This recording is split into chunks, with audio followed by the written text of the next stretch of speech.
Hollywood golden boy Tom Cruise talks about why he turned villain, a Film 95 special with Barry Norman.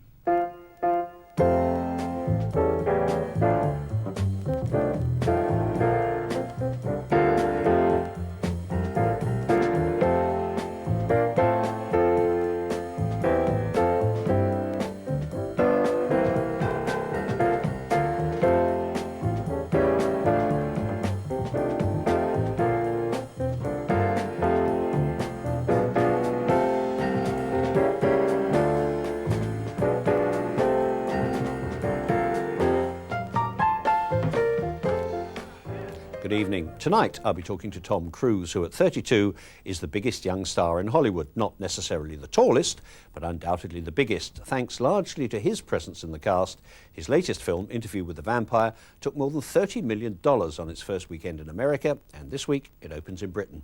In what is an unashamedly homoerotic piece of gothic fantasy, Cruise is cast very much against type as an amusing, charming, but sadistic vampire. It's not the biggest role, that goes to Brad Pitt, but the film is at its best when Cruise is on the screen. Ironic that, because initially Anne Rice, who wrote the script from her own novel, had violent objections to his casting. Is it, though, worth seeing? Well, yes, it is. The story does tend to meander somewhat inconsequentially, but it's visually and stylistically stunning and superbly directed by Neil Jordan, while Cruise proves yet again that far from being just a pretty face, he's becoming a highly accomplished actor.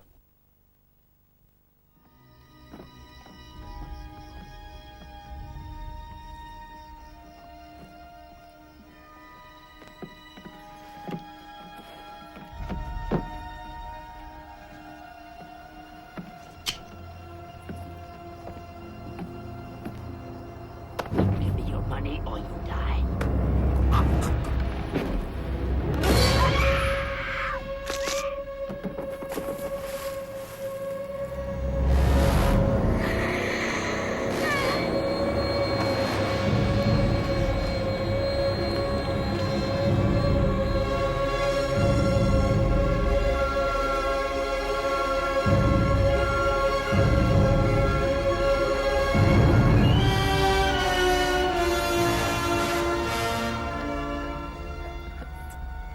Do you still want death? Or have you tasted it enough? Enough.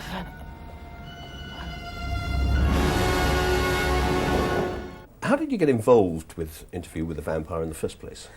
Well, I was in Australia. I just finished the film. The film was being released. I was taking a break with my wife and my baby, and they sent me the script.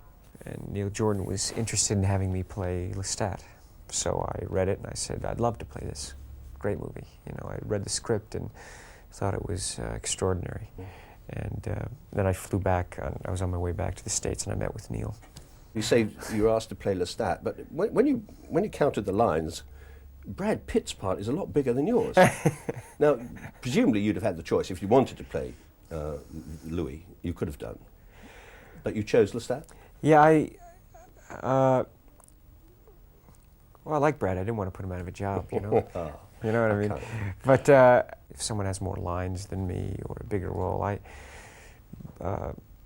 that's never a reason for me to do a film or not do a film. I've always felt, you know, I read something and I either, you know, I find it engaging and I want to make it, or I don't. And I thought all the characters were magnificent, and certainly Lestat I was excited to play. I'd never played anything like it, and I'd wondered, you know, what can I do with it? You know, I didn't know how it was going to go, but I felt that I had something to contribute to that role in particular.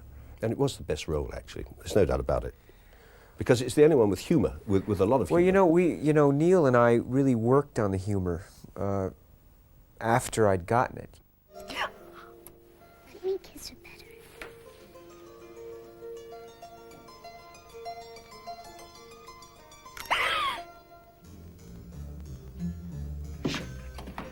Claudia!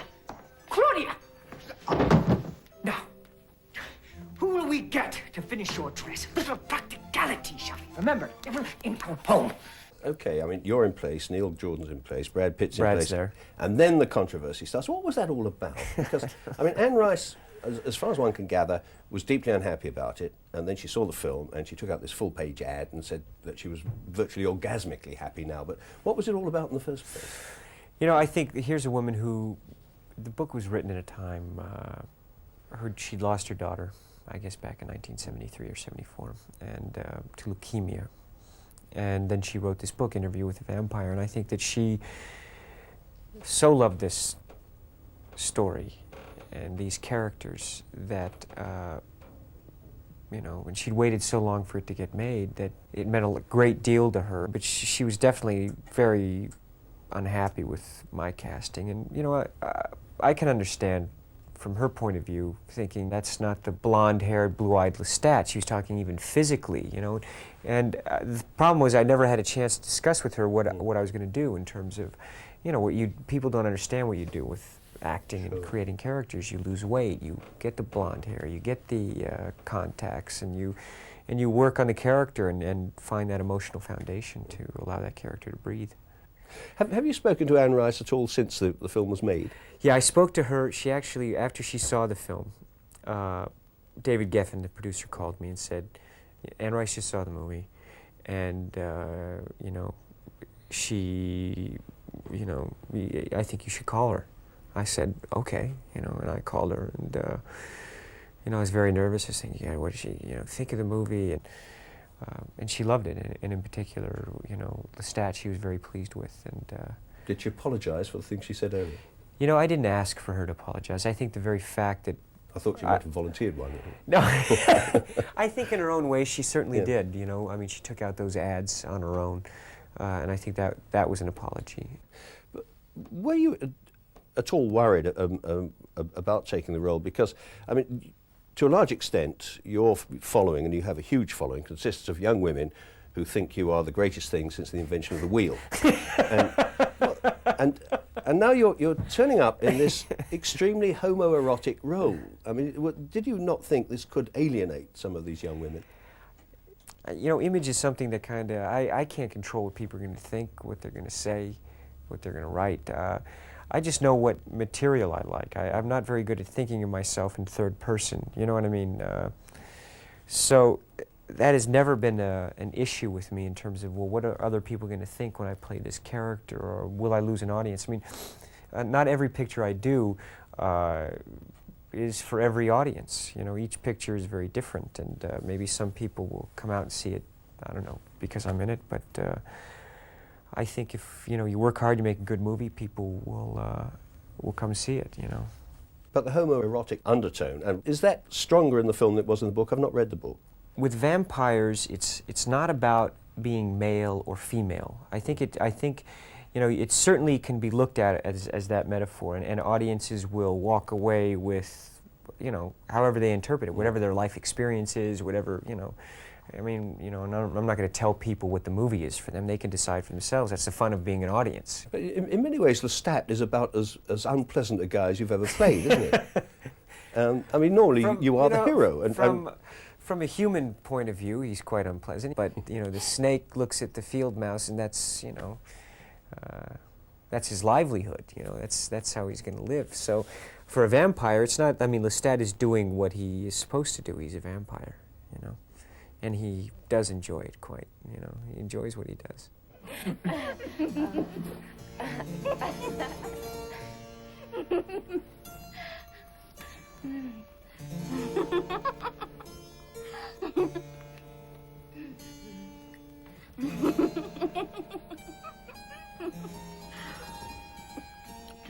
Your friend has no head for wine. Don't worry. I can warm that cold skin of yours better than she can. Do you think so? Why, you're warm now. But the price is high. Your pretty friend, I exhausted her.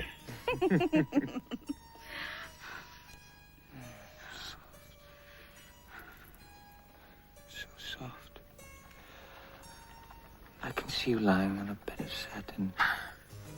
I was clearly wrong if I thought that the role would alienate your fans, because, I mean, the film had one of the biggest openings of all time, didn't it? $38 million in one weekend. But I don't know what is going to make money, what's not going to make money, you know. I just know what I like, and I don't think anyone can predict that. It's just a matter of, you know. Yeah, but I'll tell you what, you are one of the very few people, and you must know this, who can really open a movie big? I find movies to be extraordinary to make, and it takes, you know, so much time and energy, and, you know, it's exhausting, you know. I mean, anyone you talk to, you know, it's a lot of work and dedication, and it's something that I enjoy very much. I'm not complaining about it. I love what I do, and I love the fact that I'm able to do it. But, so I choose material that really interests me, you know, because I can't predict it. No, it's very interesting. Just before A Few Good Men opened, I was talking to Rob Reiner, and he expected you to open that film. He didn't expect Jack Nicholson to open it. He certainly didn't expect Demi Moore to open it. And what he actually said to me was that if, because of Tom, that film takes less than $15–20 million in its first weekend, I'm going to send men round to his house to get the feedback and hurt him. Yeah. And that's what he said. Yeah. But this puts a big responsibility on you, doesn't it? I mean, you must be aware of that. Why are you so afraid to be a lawyer? Were Daddy's expectations really that high? Oh, please, spare me the psychobabble father bullshit. Dawson and Downey will have their day in court, but they'll have it with another lawyer. Another lawyer won't be good enough. They need you. You know how to win. You know they have a case, and you know how to win. If you walk away from this now, you've sealed their fate. Their fate was sealed the moment Santiago died. Do you believe they have a case? You and Dawson, you both live in the same dream world. It doesn't matter what I believe. It only matters what I can prove. So please, don't tell me what I know and don't know. I know the law. You can't be unaware of the fact that as soon as you're in a movie, people expect it to be big box office. Yeah, sure they do. But and that must be worrying to an extent. It'll only really become worrying when I stop getting, you know, the movie offers. Then it'll be worrying to me. You know, what I'm saying is I can't base a decision on making a movie based on that. Yeah, do you want to know something? I want my movie to open up huge. I want every movie, you know, to do well and open well. But and yeah, it's a pressure. You know, you're nervous before the movie opens, and it's a very competitive marketplace. I want the studio to make its money back. You know, you know, they were not kind enough to give me the money to go make the movie. You know, I feel a responsibility to, you know, make it worthwhile for everyone.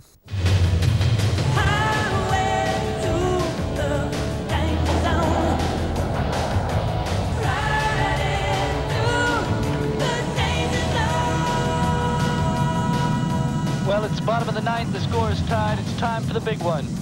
You up for this one, Maverick? Just a walk in the park, Kazansky. Contact. Multiple bogeys. 165. 2 miles. Looks like they're going away from us. Oh, I see him. Tally ho, right 2 o'clock. I'm in. I'm in. Am I right in detecting a kind of pattern in your career, because you did Top Gun, you know, which was real action adventure for the teeny boppers, basically, followed by Colour of Money with Paul Newman, which, without wishing to sound patronising, I must say really made me sit up, because it was the first time I realised how well you could act. Then you did Cocktail, then you did Rain Man, and again, now this is buttering you up like mad, but I think you should have got the Oscar, not Dustin Hoffman. And then you did Ball on the 4th of July. Now, is there a pattern, you know, one for the teeny boppers, one for me? No, they're all for me. They're all, yeah, well, that's even better. You know, it just kind of has worked out that way.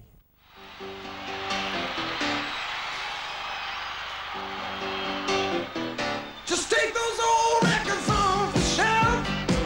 I sit and listen to them by myself. Today's music ain't got the same soul. I like that old time rock and roll. Don't try to take me to a disco. You'll never even get me out on the floor.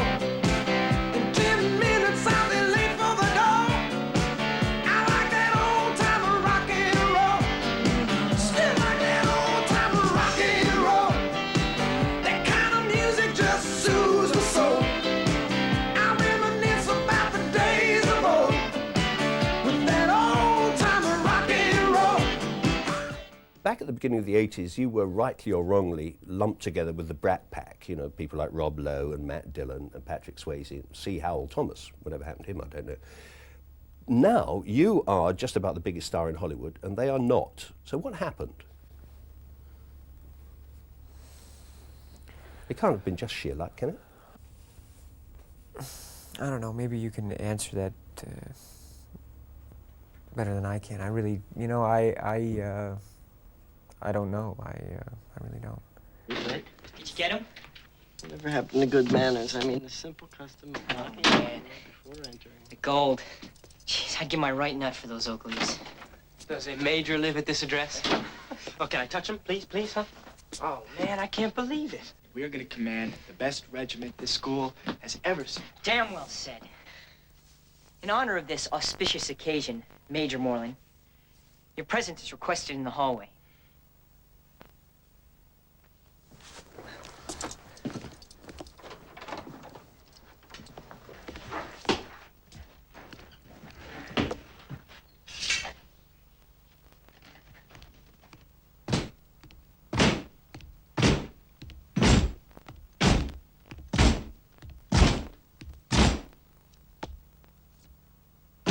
Taps was not at all a bad part.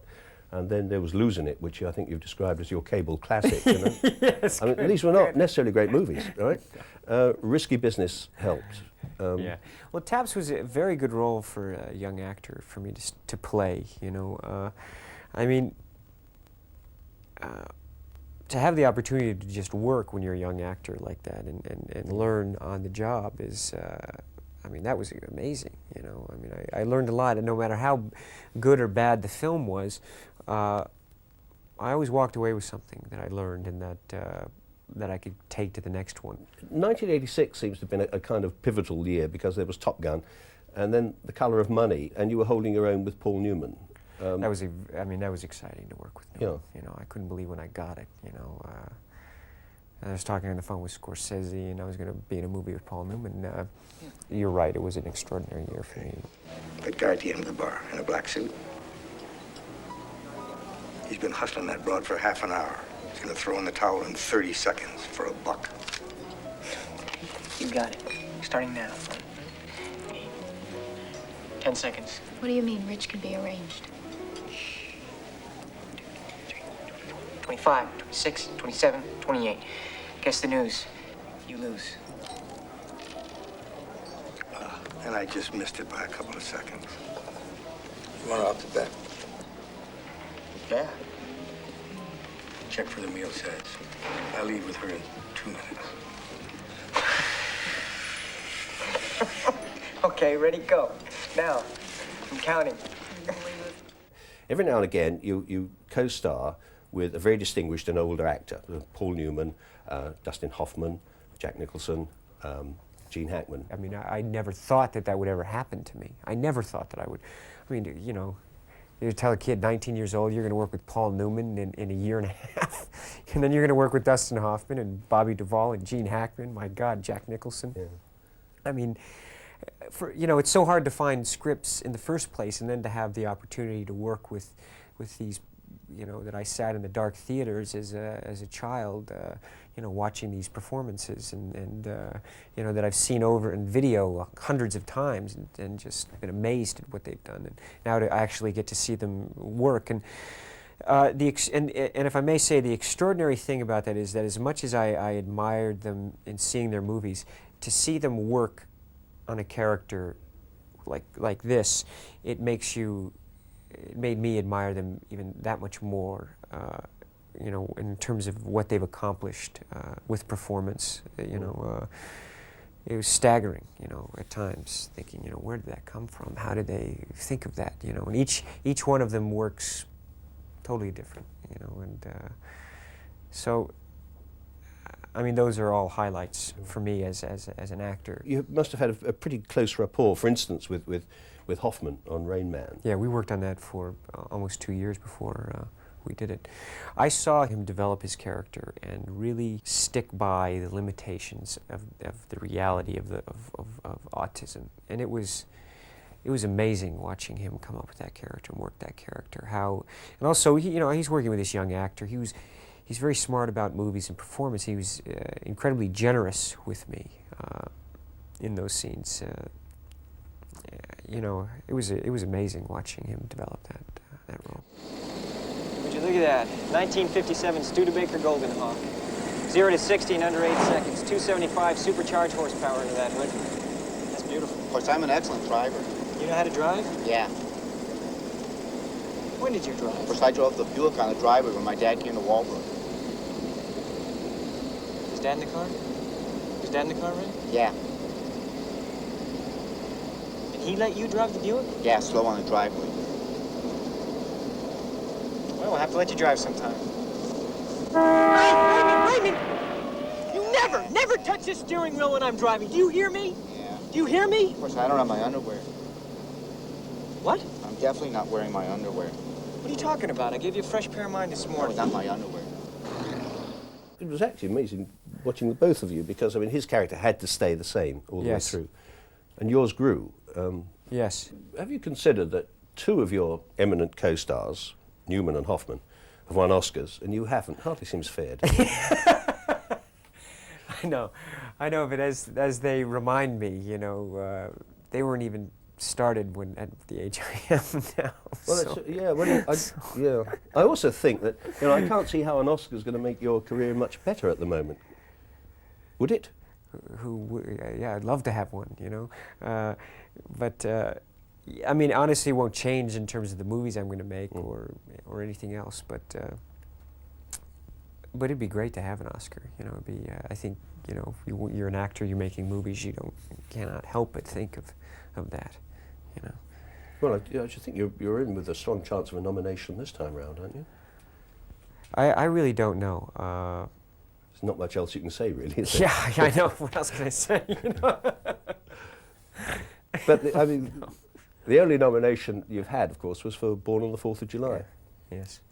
And that too, was presumably a kind of another step forward, because only there you started off being the young, good-looking Tom Cruise every woman knows and loves, and then you gradually got older, and there was definite progression in the character there too, wasn't there? Yeah. Yeah. Looking back, yeah, that really was. I mean, it was a great role and a powerful story. Yeah. Yeah, definitely. I serve my country, and I don't want you to feel sorry for me. Do not shed a tear. I have my hands, my eyes, my ears. I have my heart, and I have what I feel.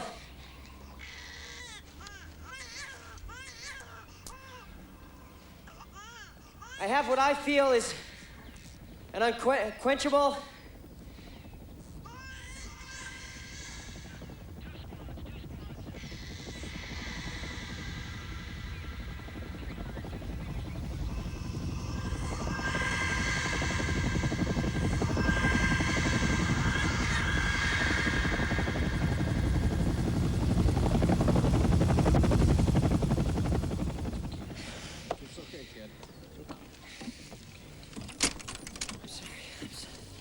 Have you considered that these people that you used to sit and watch in the cinema, and then now you say, wow, I'm actually making a movie with these people, they are probably saying, wow, I've been asked to make a movie with Tom Cruise. Oh, shit.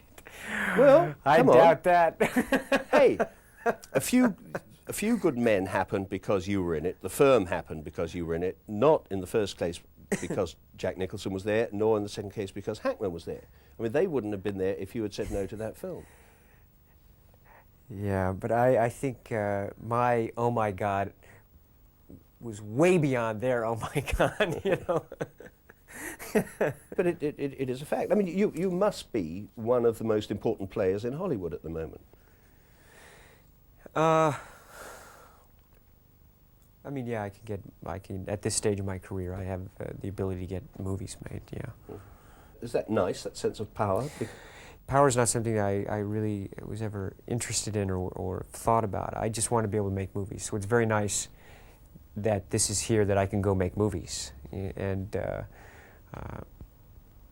that's what's great for me, that people want to work with me, and that I have the ability to get a movie made. You know, and you know, it's a real luxury at this stage, you know, and one that For sure. you know, that I want to take care of, but also I want to, you know, enjoy. With certain sequences, we can spend a little bit more money on it, and you know, to make it, you know, that much better, hopefully. And so that's a good feeling, you know. Yeah, that's what the clout does for you, really, isn't it? Yeah. It does give you room, you know, to a certain degree, to be able to make the kind of movies you want to make,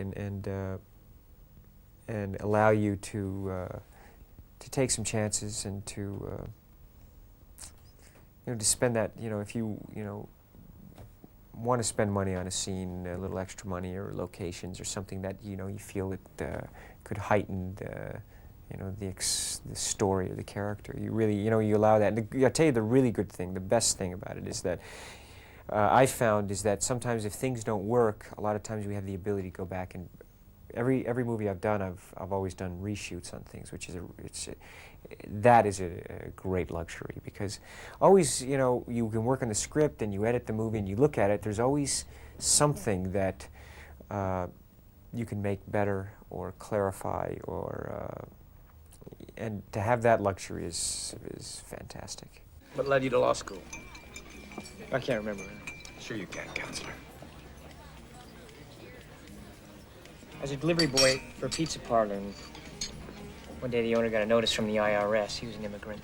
Didn't know much English, even less about withholding tax, and he went bankrupt, lost his store. It was the first time I thought of being a lawyer. In other words, you're an idealist. I don't know any tax lawyer who's an idealist. When he lost his store, I lost my job. It scared me. Being out of work. No, what the government can do to anybody. What about you? What led you to law school? So far back, I don't think I can remember. Sure you can, counselor. I used to caddy for young lawyers off from work on weekdays, and their wives. I'd look at those long tan legs and just knew I had to be a lawyer. The wives had long tan legs, too. Alice, another martini, please. So we're not a couple of idealists. Heaven forbid. So the next step, presumably, is to direct your own films. You know, I did a thing for Sidney Pollack. I did, you know, this Fallen Angel series, and I enjoyed that. You know, Sidney kind of talked me into doing that, and he said, you know, what story, you know, if you were going to direct something for me, what story would you like to do? So I kind of read all these short stories. I said, well, you know, I'd like to do The Frightening Frame. It's just different, you know. It's got a humor and got a different Alec Thompson. So I ended up doing that, and as a feature film, I don't have a piece of material yet, but I definitely, you know, before it's all said and done, I'd like to direct something. I don't want to just direct all my own stuff forever, because it's fun working with other directors, you know, and actors. And in the meantime, is there likely to be a sequel to The Vampire? And if there is, are you going to be in it? I don't know. I know they want to do one, but I haven't, you know, Neil's going to write a script and then we'll read it. I've never done a sequel before, just because I never felt, I didn't know what to do with the character, you know, it couldn't evolve anywhere. But the enigmatic Lestat, I think there could be, you know, I think it could, the second one could be very interesting, and you could take the character to a different place. So that's the only way I'd say to them, look, write it, I'll entertain it, let's see. Well, in the meantime, I look forward to your Oscar nomination for the first one. Thank you. Thank you very much. Please allow me to introduce myself. I'm a man of wealth and taste. I've been around for a long, long year, stolen many men's soul and faith. I was around when Jesus Christ had his moment of doubt and pain. Me, damn sure